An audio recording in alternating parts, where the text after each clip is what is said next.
Hello, my name is Shaddai Tembo, your host for this week's TTS Talking Early Years podcast. I'm a lecturer in early childhood studies at Bath Spa University and an associate lecturer at the Open University.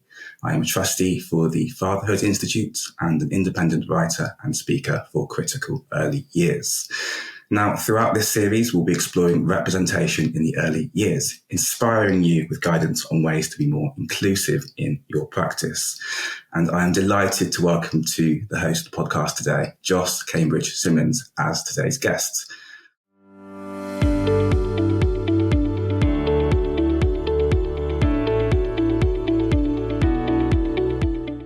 As part of this discussion, I'm keen for us to explore the skills that a role within this sector develops. Joss, I'm really interested to hear what it takes to work with young children. What are those skills and qualities that are needed to be a carer for very young children in their lives? It takes self-awareness, passion, patience, and an awareness that makes you want to question your own upbringing. So you want to step into it with an energy of you now want to support raising these children in a way where it's a completely new approach. It's a fresh approach. You're kind of breaking generational curses and also an ounce of softness in yourself. And I think as you mature, you definitely want to become someone that is able to let go and lose their ego, because these children will bring you down to your size, whether you like it or not. And also someone that honestly wants to work with children, because the passion is the biggest driver. And yeah, I think that those are the traits. And how they look within a setting, within education is an ounce of selflessness. So understanding that I've learned I don't always have to have the answers for children, but I need to do best to be present. And I say do best because you can only do what you can. So my biggest agenda for my children in my care is to be present above everything else. And being present lets me know that I'm helping them be seen, be heard, and then also adding an ounce of safety. Safety is love. So being able to love is a trait in educator that's needed, because I don't think we talk about love enough when it comes to education and supporting children's needs and, caring for children, when care and support equal love. You support and care for someone because you love them. So we need not steer away from the fact that we love these children. We love them like they're our own, but we care for them in a professional manner. But the love oversees the professional manner because it's love, and love overrules everything. There's obviously, but what I've also learned as well, it teaches you boundaries, because you can only love in a certain way in a professional environment. You can't hug all the children in your care, depending what kind of setting you're in. Also, the boundaries that are needed for you as an individual will sometimes reflect in your practice, or you become unstuck where you're giving more to these kids than you're giving yourself. So that's why I'm saying the self-work is needed, because I constantly can't be pouring into children and families but leave myself out to dry and tell myself I'm okay. Because what am I teaching these children? Like one of my families, the mum went on a yoga retreat and the dad went away the week before, and the children were devastated that their parents went away, obviously. I've had to constantly talk to them that mummy and daddy need. I said their names individually because they're mummy and daddy, but they're also somebody's. So I said that they need time to themselves to be able to love themselves so they can come back and love you. Because if they don't care for themselves, daddy's arm's broken and mummy's foot isn't working because mummy's been working so much and looking after you so much, she can't look after you if she can't mend her foot. So mummy needs time away to go yoga. Daddy needs time away to do the stuff he enjoys, to come back and be able to love you even more. Said to yeah, mummy can love me more if she goes away. So let's find her a holiday, Joss. And then we've had a rule where we're going to find her mum and dad a holiday on the globe, but it has to be in Europe. It can't just be anywhere. Yeah. And they spun the globe and found them a holiday, and they put like a 3 days away somewhere. So that's what it looks like. That's the traits that I needed to be able to kind of be in the moment, be present, and be transparent and honest. I think honesty is the biggest trait to have as well as a practitioner. And understanding every child's approach to how they feel isn't the same. And no child is going to know it because we usually put children that are very intelligent on the pedestal. The children that are very intelligent tend to have the most struggles with their emotions. So, being able to understand that and what it looks like and just researching the things that interest you most in early years. And I've also will finish on, as a practitioner, finding out what part of early years interests you most. So if it's children's emotions, focus on learning about that so you can become a specialist in your setting that helps children, develop how they feel. Yeah, that's really important, Joss. I wish I could kind of spin a globe and pick somewhere to go on holiday, just like that parent did. That sounds great. Yeah. You also talk about the importance of self-care. This is an emotionally exhausting job at times. As great as it is, that is really important that we do practice self-care. But you also touched on the importance of reflection as a practitioner. Now, we don't turn up to our jobs every single day and leave our kind of personal selves at the door. We bring our full selves to work, and that's really, really important. How important is it that we reflect on our gender and other aspects of our identities and the effects that might have when working with young children? It's important because I've realised I've been working early since I was 19. I'm 35 now.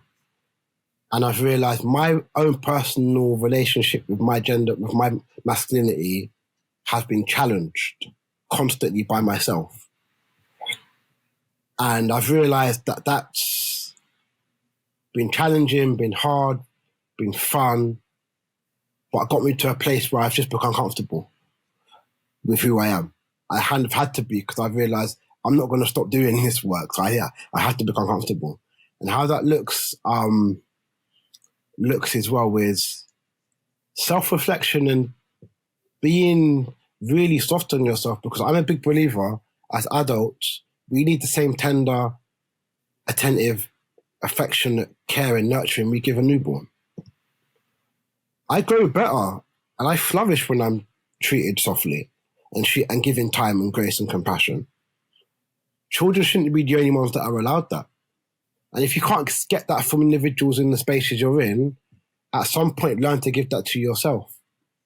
And that's why I'm so big on self-care. And my children call me cream in my face self-care, because they always see me creaming because we've got skin that needs creaming.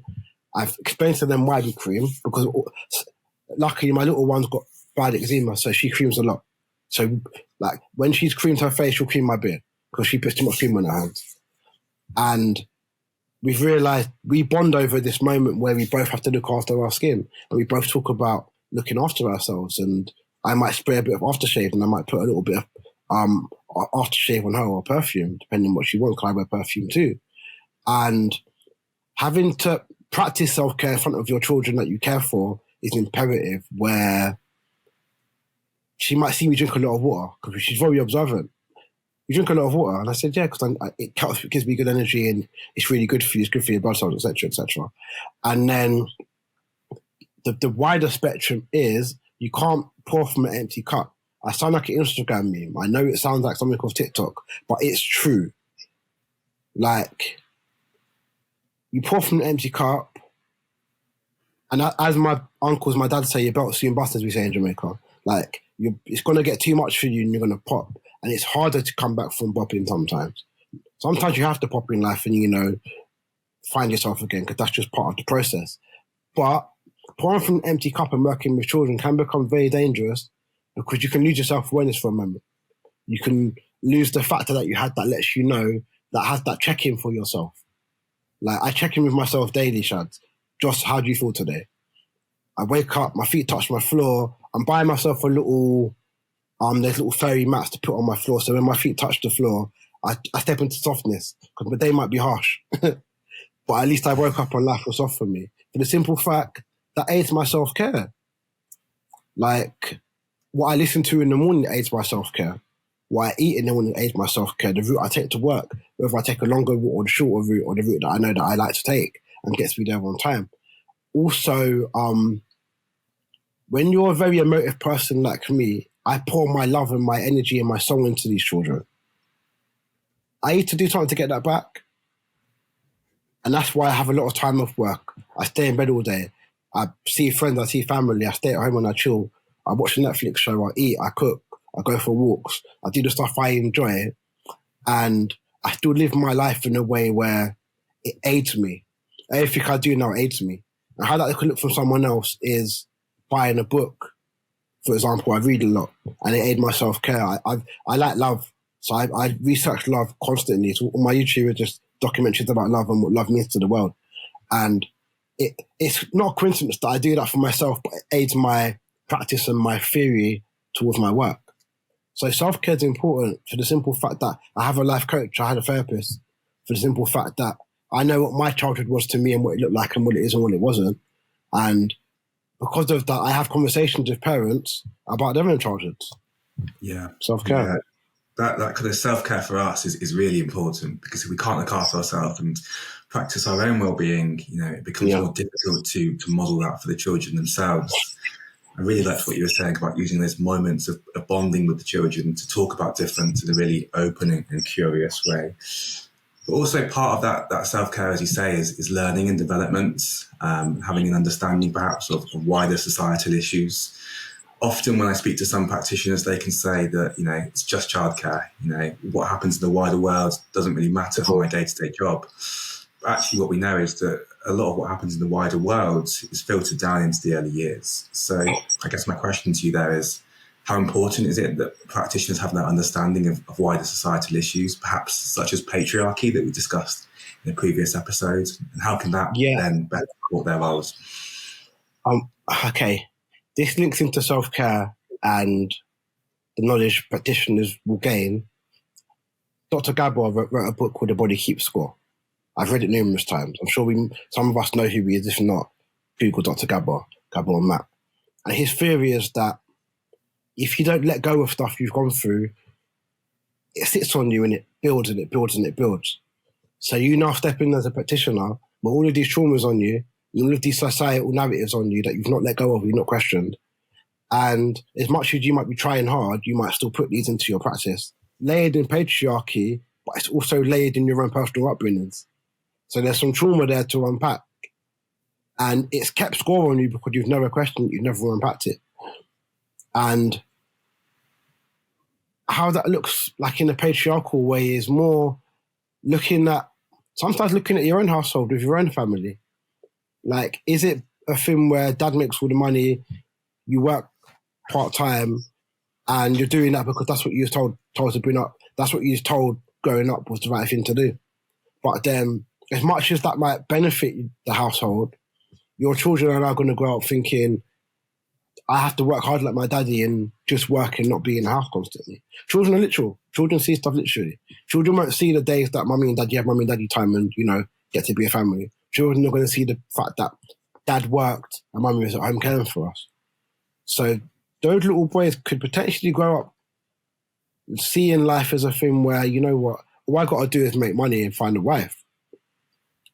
And unless that's challenged within the household, as much as you think you're definitely doing a great job as a father, but what presence do my children see me to have around, which also eradicates patriarchy as well, for the simple fact, if I'm caring for my children in the same capacity my partner is, these children will see it as equal measure.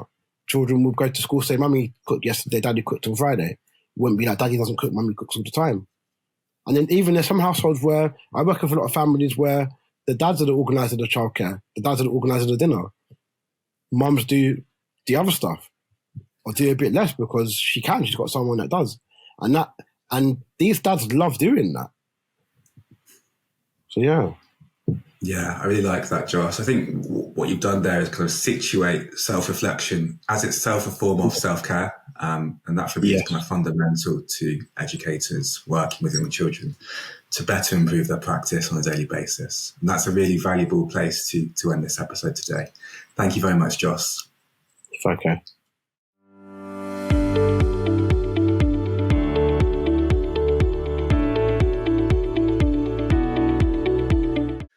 I would like to say a huge thank you to our guest, Joss, for joining us and providing such valuable insights. You've been listening to the TTS Talking Early Years podcast with me, Shaddai Tembo, and Joss Cambridge-Simmons. If you've been inspired by our conversation today, don't forget you can sign up via the link in our episode notes and be the first to hear about future episodes.